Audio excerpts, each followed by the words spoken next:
Hola, mi amigo querido. Mira, la Biblia no es un libro de historia y sin embargo describe la historia desde la creación hasta la final redención. Dios presenta al ser humano que nada de lo que sucede en este mundo sucede sin su permiso. Dios siempre está en el control de la historia. De dos formas: a veces Él inspira a los seres humanos y cuando ellos son obedientes lo hacen, o a veces Él permite la rebeldía del ser humano, pero nada ocurre en esta tierra sin que Dios sepa.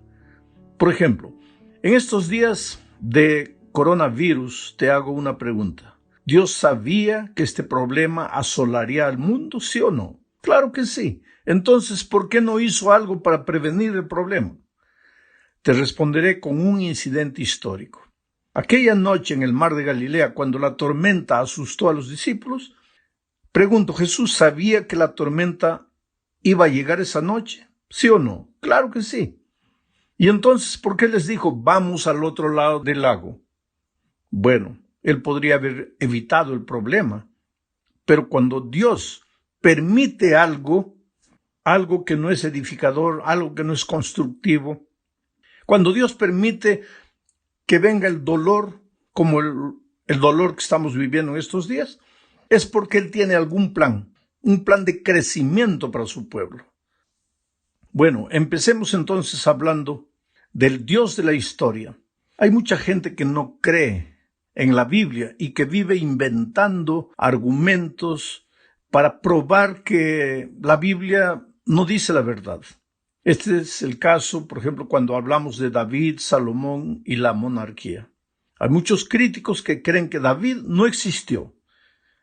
O si existió, el reino de David no fue tan grande como lo presenta la Biblia. Sin embargo, el relato bíblico es contundente al afirmar que David y su hijo Salomón fueron los dos reyes más destacados de la historia de Israel. David edificó Jerusalén y Salomón se encargó de expandir el reino de tal modo que hasta celebridades y reyes de otras naciones venían a ver la gloria de Israel. Tal fue el caso de la reina de Saba, que hasta cineastas en nuestros días han escrito guiones para películas basados no solo en la Biblia, sino en la historia. El estudio de hoy presenta un detalle histórico como prueba de la veracidad de la Biblia. Mira, en el primer libro de Samuel, capítulo 17, se narra la historia de la lucha entre David y Goliat. Al principio del capítulo, en los versículos 1 al 3, estamos hablando del capítulo 17, se lee lo siguiente: los filisteos juntaron sus ejércitos para la guerra y se congregaron en Soco, que es de Judá, y acamparon entre Soco y Azeca, en Efes Damín.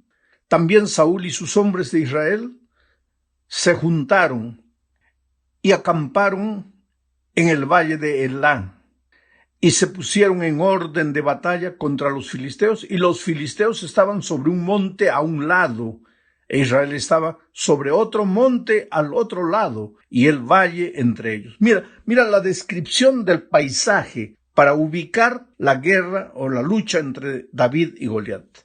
Ahora, en la primera década del presente siglo, ya a partir del año 2000 para frente, se han realizado dos grandes descubrimientos relacionados con la historia que está relatada aquí en 1 Samuel capítulo 17.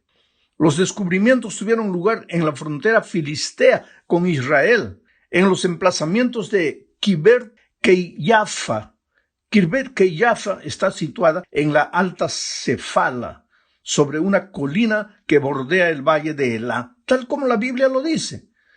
Ese valle de Elá está en la ruta de acceso a Jerusalén entre Azeca y Soco, a unos 10 kilómetros de la filistea ciudad de Gat.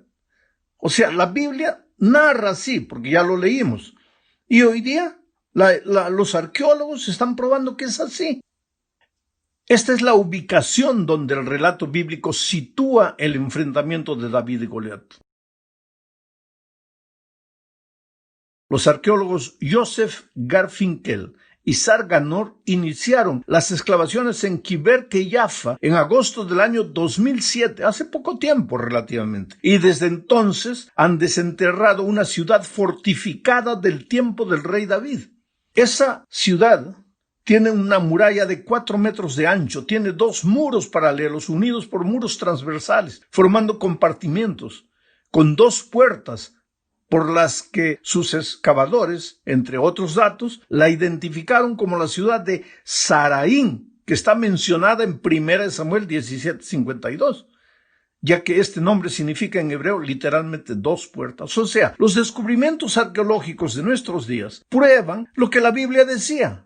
Existieron las ciudades, y si existieron las ciudades con el paisaje descrito de manera minuciosa como lo hace el autor del libro santo, entonces, ¿cómo es que la historia de David, de Goliat, no puede haber sido real? Si hoy día la ciencia está descubriendo que esos lugares son reales, están mencionados en la Biblia, pero están en la geografía de esta tierra. Vamos ahora a la segunda parte. Veamos aquí el caso de Isaías, Ezequías y Sennacherib. En Isaías 36, 1 y 2 se lee lo siguiente. Aconteció en el año 14 del rey Ezequías que Sennacherib, rey de Asiria, subió contra todas las ciudades fortificadas de Judá y las tomó. Y el rey de Asiria envió al Rabsacés con un gran ejército desde Laquis a Jerusalén contra el rey Ezequías y acampó junto al acueducto del estanque de arriba, en el camino de la heredad del lavador. Esta es una narración que está en la palabra de Dios, ya mencionamos, en Isaías capítulo 36, 1 y 2. Pero en Isaías 37, un capítulo después, los versículos 33 al 35, Isaías profetiza en nombre de Dios para el pueblo lo siguiente. Por tanto, así dice Jehová acerca del rey de Asiria. No entrará en esta ciudad, ni arrojará saeta en ella, no vendrá delante de ella con escudo, ni levantará contra ella baluarte. Por el camino que vino, volverá, y no entrará en esta ciudad, dice Jehová, porque yo ampararé a esta ciudad para salvarla por amor de mí mismo y por amor de David mi siervo.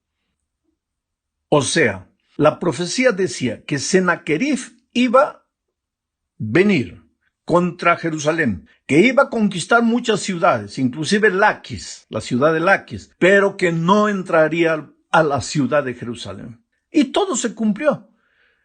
Porque mira, el año 701 a.C., Sennacherib hizo una campaña contra Judá. El mismo Sennacherib registra este hecho.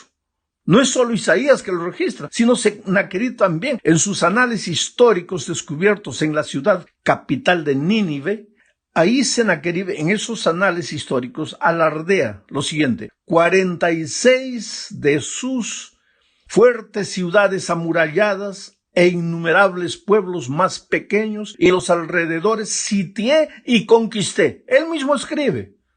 Pero la Biblia decía que efectivamente él iba a llegar, iba a conquistar muchas ciudades. Entre esas ciudades derrotadas estaba Laquis. Ahora, las recientes excavaciones de Laquis han descubierto los escombros de destrucción masiva de la ciudad después de que Sennacherib la incendiara. Pero Jerusalén se salvó milagrosamente y la Biblia ya decía que eso iba a ser así. Y la historia no prueba que Sennacherib haya invadido Jerusalén. Tomó varias ciudades judías, tomó inclusive Laquis, pero no tocó Jerusalén. Es cierto que Jerusalén fue sitiada, pero la Biblia registra que el asedio duró solo un día, ya que el ángel del Señor liberó a Jerusalén. O sea, nuevamente aquí se prueba que la Biblia tiene razón. Vamos ahora a la tercera parte. Veremos aquí algo con relación a Daniel, Nabucodonosor y Babilonia. En julio del año 2007, un académico de la Universidad de Viena estaba trabajando en un proyecto en el Museo Británico cuando encontró una tablilla de la época de Nabucodonosor, rey de Babilonia. En la tablilla encontró el nombre Sarsequín, el nombre de un funcionario babilónico mencionado en Jeremías 39:3. Sarsequim es uno de los tantos reyes y oficiales que gracias a la arqueología se han descubierto desde la época de Daniel y de Nabucodonosor. La ciudad de Babilonia era enorme, con más de 300 templos, un palacio extraordinario, estaba rodeado de enormes paredes. Las paredes tenían 8 puertas principales, todas ellas con nombres de las principales divinidades babilónicas. La más famosa era la puerta de Ishtar, excavada por los alemanes y reconstruida en el Museo de Pérgamo en Berlín. Ahora, en Daniel 7:4 se describe a Babilonia como un león con alas de águila. El camino procesional, mira, que conducía de la puerta de Ishtar, está recubierto con imágenes de 120 leones. También durante las excavaciones se encontró la imagen de un enorme león que se abalanza sobre un hombre. Todo esto testifica del león como símbolo apropiado de Babilonia la Grande, que Daniel lo había mencionado así. Entonces se confirma la historia bíblica y su mensaje profético. Hay mucha gente que duda de la Biblia como historia. Dicen, no, que Daniel no existió, que existió antes, que existió después. No, que Sennacherib no existió. No, que esto no existió. Pero la historia, los descubrimientos arqueológicos prueban que la veracidad de la Biblia, aunque la Biblia no es un libro de historia, todo lo que cuenta, todo lo que narra, hoy día la ciencia puede comprobar que es verdad. Hablemos ahora del Jesús histórico. Esta es la cuarta parte. Mira, los críticos afirman que Jesús nunca existió y que los relatos de los evangelios no pueden ser comprobados por la historia. Sin embargo, la historia muestra que, por ejemplo, Caifás, que era el sumo sacerdote que instigó a la conspiración para matar a Jesús, Caifás fue un personaje real. Y si fue real Caifás, fue real Jesús. Flavio Josefo, el historiador judío, registra la veracidad de la existencia de Caifás. Por otro lado, en 1990 se descubrió una tumba familiar al sur de Jerusalén que contenía 12 osarios, huesos, cajas de huesos. Las monedas y la cerámica de la tumba indican que esas cajas de huesos eran de alrededor de medianos del primer siglo después de Cristo. Una de esas cajas lleva el nombre de José, hijo de Caifás. Quiere decir, muchos eruditos creen que esta fue la tumba y la caja de huesos de Caifás. Entonces, si Caifás existió, Cristo también existió. Más todavía, en 1961 se encontró una inscripción con el nombre de Poncio Pilato, prefecto de Judea bajo el emperador Tiberio. En una piedra del teatro de Cesarea Marítimo, que fue encontrada, ahí estaba el nombre de Poncio Pilato. Por lo tanto, la historia corrobora algunas de las principales figuras que rodearon la muerte de Cristo. Y si todo esto es verdad, y la historia puede probar hoy, la arqueología puede probar, entonces Cristo también existió. Los historiadores seculares de los 2 primeros siglos también hablaban de Jesús de Nazaret como un personaje histórico, real. Tácito, el historiador romano, escribió de Cristo, su ejecución por parte de Poncio Pilato durante el reinado de Tiberio, y los primeros cristianos en Roma, pues creían no solo en lo que los evangelios decían, sino en lo que los historiadores de aquella época también hablaban. Plinio el Joven, un gobernador romano, le escribió en el año 112 al emperador Trajano y le preguntó cómo debía tratar a los cristianos. Él describe que los cristianos se reunían en un día determinado antes del amanecer para entonar himnos.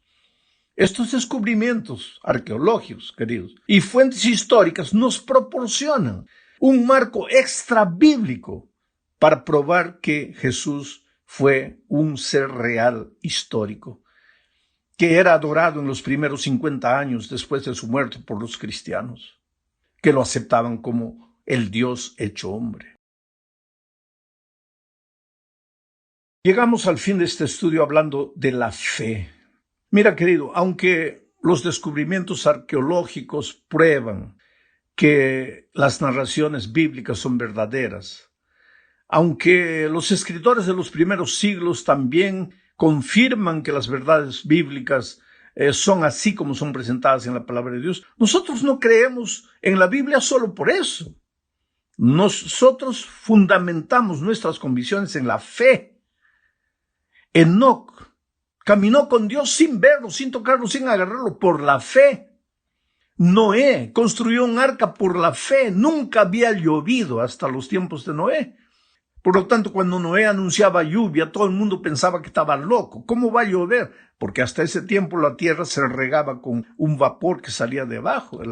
No caía agua del cielo. Es como decir que yo hoy día me ponga a decir que mañana va a caer billetes de $100 del cielo. Nadie me va a creer. A Noé nadie le creyó cuando decía que iba a caer agua del cielo. Pero él construyó el arca por la fe, no por evidencias.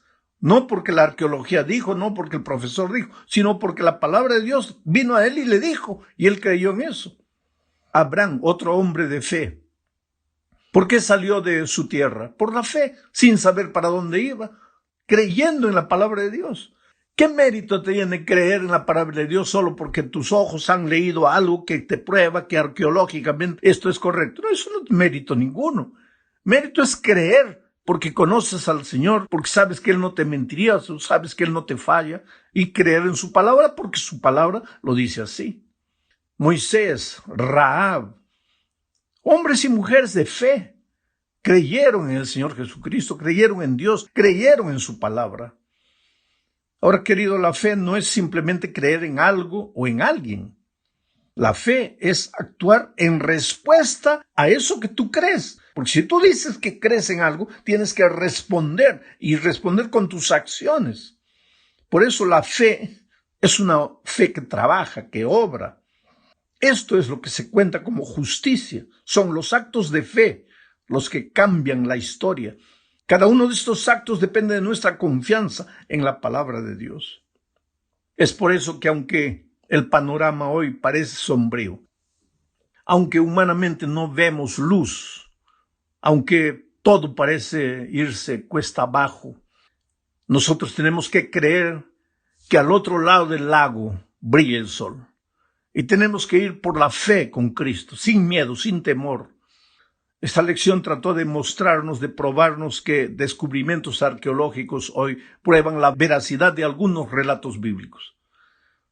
Pero para mí el propósito de esta lección es llevarme a depositar mi confianza en Dios y creer que aunque mis ojos no vean y aunque mi mente no entienda muchas cosas, Dios está en el control de la vida y yo no tengo que tener miedo de nada, porque aquel que está con Dios, ¿quién podrá tocarlo? Somos omnipotentes cuando estamos escondidos debajo de la omnipotencia divina. Nuestra omnipotencia no es propia, es dependiente. Solo lo somos en la medida en que estamos bajo las alas divinas. Con Él seremos capaces de atravesar el fuego y no nos quemaremos, de pasar por el agua y no nos mojaremos. Con Él seremos capaces de enfrentar la noche oscura que estamos viviendo. Que Dios te bendiga ricamente.